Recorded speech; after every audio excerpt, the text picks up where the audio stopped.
Isabel POV. Isang buwan na ang nakalilipas at hindi na kami nagkita pa muli ni Sian. Oo, inaamin kong namimiss ko pa rin ito sa kabila ng lahat pero wala na akong magagawa. Siguro nga hindi kami ang para sa isa't isa. Okay lang tutal, may iniwan naman siyang alaala sa akin, iyon ay ang batang nasa sinapupunan ko. Siguro rin hindi para sa akin ang pangarap kong makapag-aral. Simula nang malaman kong buntis ako, itinigil ko na rin ang pangarap kong makapag-aral. Para sa akin, mas mahalaga ang anak ko ngayon. Aalagaan ko siya at mamahalin. Magkasundo na rin kami ni Rigor. Ngunit hanggang magkaibigan na lang talaga kami. Gayunpaman, natupad pa rin ang kagustuhan nitong magpanggap na ama ng anak ko. Ayaw daw kasi nitong maging kawawa ang bata paglaki nito. Dapat daw ay may kikilalanan itong ama. At ayon pa dito, ayaw daw nitong isipin ng marami na nabuntisan at disgrasyada akong babae. Nakahanap na rin ang binata ng malaki-laking apartment para sa amin. Ang buong akala ng mga kapitbahay namin, ay mag-asawa kami ni Rigor, at pinaninindigan namin iyon sa harapan ng karamihan, ngunit lingid sa kanilang kaalaman na walang namamagitan sa amin ni Rigor. Oo, iisang bubong ang tinutuluyan namin, pero magkahiwalay kami ng silid. Katulad ko, ay hindi natupad ni Rigor ang kanyang pangarap na makapagtapos ng pag-aaral. Kaaalis lang din ito sa kanyang trabaho sa kanyang tiyahin, dahil nakapag-apply daw ito sa isang mamahaling restaurant, at maswerte naman itong natanggap kahit hindi siya nakapagtapos, at tanging high school diploma lang ang mayroon ito. Dahil may kakilala ang kaibigan ni Rigor, hinikayat itong pumasok doon sa mamahaling restaurant, ng kakilala ng kaibigan ng binata. Ayon pa sa mga ito, sobrang bait daw ng nagmamay-ari ng restaurant, kaya mabilis natanggap ang binata bilang isang assistant cook ng nasabing restaurant. Basta mapatunayan lang daw nito na talagang karapat-dapat siya sa posisyong iyon, nakakasiguro daw ang nagmamay-ari ng restaurant na hindi siya masisibak sa trabaho. Magaling si Rigor pagdating sa kusina.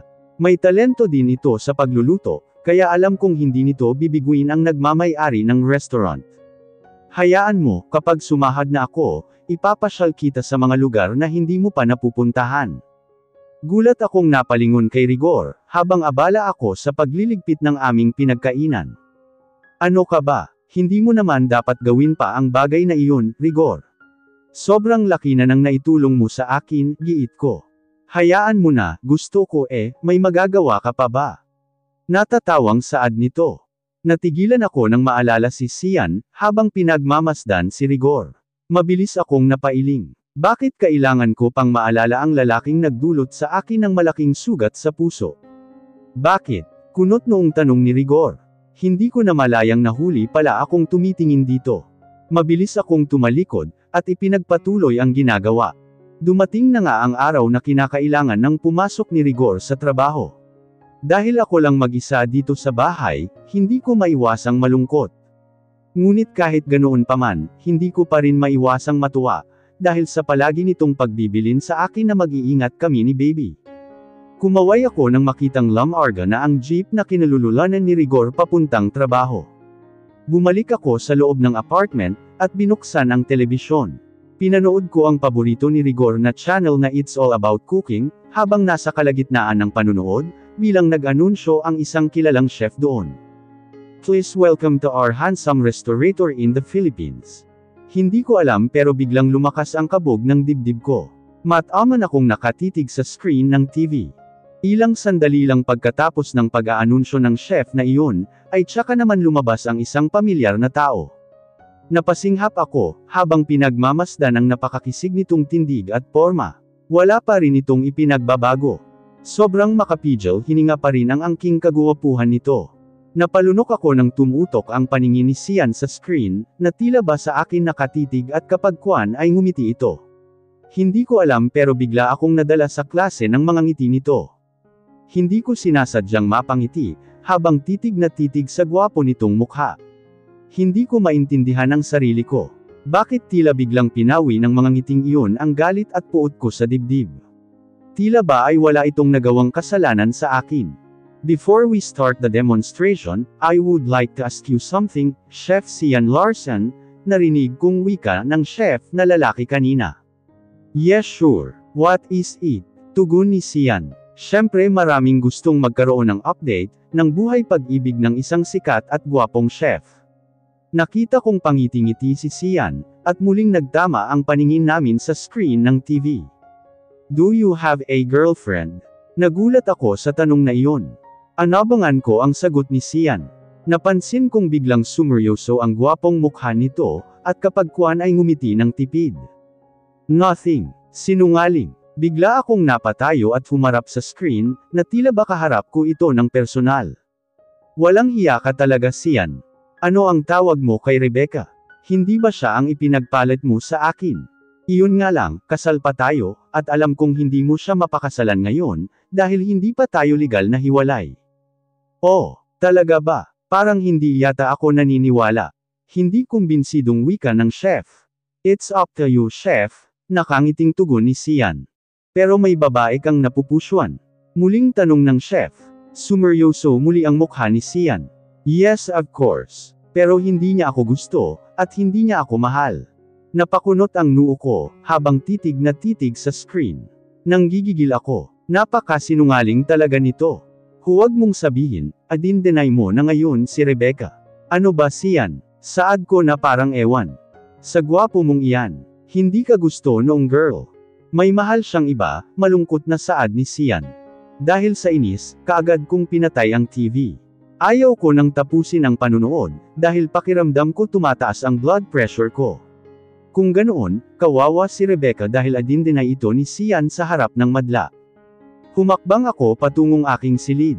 Parang bigla akong nakaramdam ng pagod. Samampo ako sa katray, at tumangala sa kisame.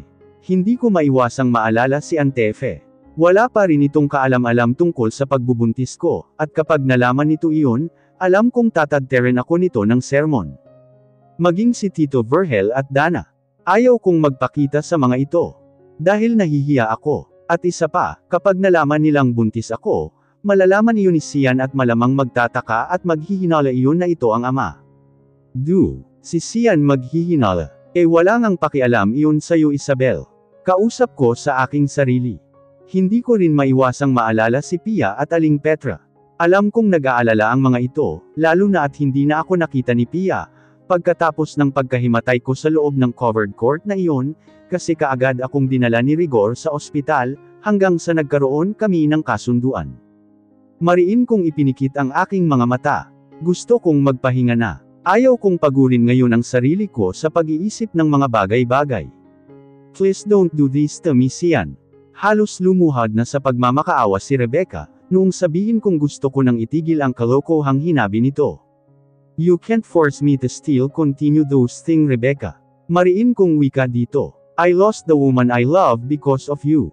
Pero nagustuhan mo pa rin naman ang ginawa natin kanina sa ibabaw ng kama hindi ba? Naikuyong ko ang aking mga kamao dahil sa narinig. You seduced me, remember? Narinig ko ang pagtawa nito ng pagak. Yeah I admit it. Pero kahit anong tanggi mo, nagustuhan mo pa rin iyon.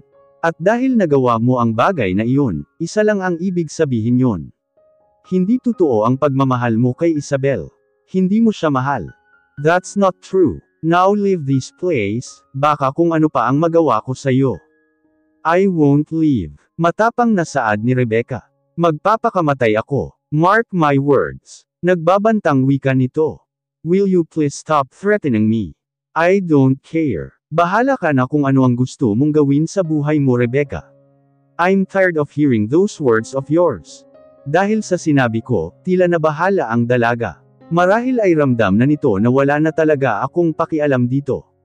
Magsisisi ka. Balang araw, magsisisi ka dahil iniwan mo akong luhaan. At balang araw, matatanggap mo ang aking karma. Ito ang tatandaan mo, lintik lang ang walang ganti. Anito at walang lingon likod na nilisan ang aking silid. Napabuntong hininga na lamang ako, pagkatapos kong sariwain ang araw na iyon. Pagkatapos ng nasaksihan ni Isabel noon, kaagad ko rin tinuldukan ang kalokohan ni Rebecca. Chef, kaagad akong napalingon nang marinig ang boses ng isa sa mga kitchen staff ko. Kanina pa po kayo nakatulala dyan. Mukhang ang lalim po ng iniisip ninyo. May problema po ba? Wala. Sige magtrabaho ka na lang ulit, saad ko sabay tapik sa balikat nito. Kaagad naman itong tumalima. Pagkatapos ng aking trabaho, dinalaw ko na rin ang iba pang branches ng aking restaurant. Madalang na lang kasi akong nakakadalaw sa mga iyon. Ang tanging napagtutuunan ko lang ng pansin, ay ang restaurant ko dito sa Ortigas. Pero kapag nagkaroon naman ng mga problema sa mga iyon, kaagad naman akong tinatawagan ng aking managers, upang tulungang ayusin ang anumang nagiging problema. Napapabalita rin ang paghina ng isa kong restaurant sa Antipolo, dahil sa bagong tayong restaurant na kalapit doon. Balita ko sobrang lakas ng nasabing restaurant na iyon, at nauungusan na ang negosyo ko. Yung mga dati kong regular customer, ay lumipat na nga doon dahil mas maganda daw ang service doon. May mga naririnig din akong sinisiraan ng nagmamay-ari ng restaurant na iyon ang restaurant ko. Para sa akin naman, normal lang naman ang kompetisyon sa negosyo. Matinding hirap ang dinanas ko, upang maiangat ang aking mga pinaghirapan, at hindi ako makakapayag na basta na lamang nilang ilugmok ang pinaghirapan ko. Kung gusto nila ng matinding kompetisyon, I am willing, pero hindi ko ugaling manira ng aking kapwa, lalo na sa negosyong pinaghirapan ng mga ito. Chef, long time no see. Bati sa akin ng aking mga staff. Ngumiti lang ako at tumungo. Hinanap ko agad si Bry, ang pinagkakatiwalaan kong namamahala ng aking negosyo, habang wala ako. Here are the evidences na sinisiraan nila ang negosyo natin. Kaagad na inilapag ni Bry ang recording video sa table. Mataman akong nakatitig doon, habang inaabangan ang mangyayari. Ayon sa nakuhang video, kinakausap ng mga staff ng kakompetensyang restaurant ang aming regular customer. Upang sabihing huwag nang bumalik, dahil masyadong mahina ang good service ng aming restaurant. Hindi rin daw safety ang foods, dahil masyado daw dugyot ang aking mga kitchen staff, which is not true. May isa akong kitchen staff na kaha-hire lang, at iyon ang sumabutahe sa lahat. Kumuha ito ng video sa kanyang ginagawang kadugyutan, para lamang siraan ang negosyo ko. Sa ngayon ay nasibak na ito sa pwesto. Binayaran di umano ang nasabing staff ng kabilang restaurant. This is not good. Mariin kong wika pagkatapos kong panoorin ang video. Masyado na akong nagiging kampante. Ni hindi ko na nga mabisita itong restaurant ko, dahil nakapokus ako doon sa Ortigas. Wala akong kamalay-malay sa mga nangyayari. Don't stress yourself, chef. The important matter here, is we immediately eliminate the traitor staff, wika ni Bry sabay tapik sa aking balikat. Dumaan pa ang iilang buwan, mas lalong tumindi ang kompetisyon, at mas lalong pinag-igihan ng kabilang restaurant ang paninira sa negosyo ko, na kaagad namang pinaniwalaan ng mga tao. Unti-unting na down ang negosyo ko sa Antipolo, at ngayon ay hirap na akong ibalik ito sa dati. Huwag mong masyadong dibdibin yun kuya, ani Dana. Matagal-tagal na rin akong hindi nakakadalaw sa pamilya ko, dahil sa naging problema sa negosyo ko. If you need my help, just tell me son, wika naman ni Daddy. Thanks Dad, but I want to get back my business with my own courage, tugon ko. Hindi ako yung klase ng tao na inaasa sa iba ang lahat. Ang gusto ko, makaangat ako sa aking sariling sikap. Pero I don't want to see you like that, giit ni Daddy. Mabilis akong umiling. It's not yet the end of the world, Dad. Restaurant ko lang sa Antipolo ang bumagsak. Marami pang branches ang aking negosyo, remember. Mabilis namang tumungo si Daddy. Anyway, how are you and Isabel? Natigilan ako sa tanong ni Daddy.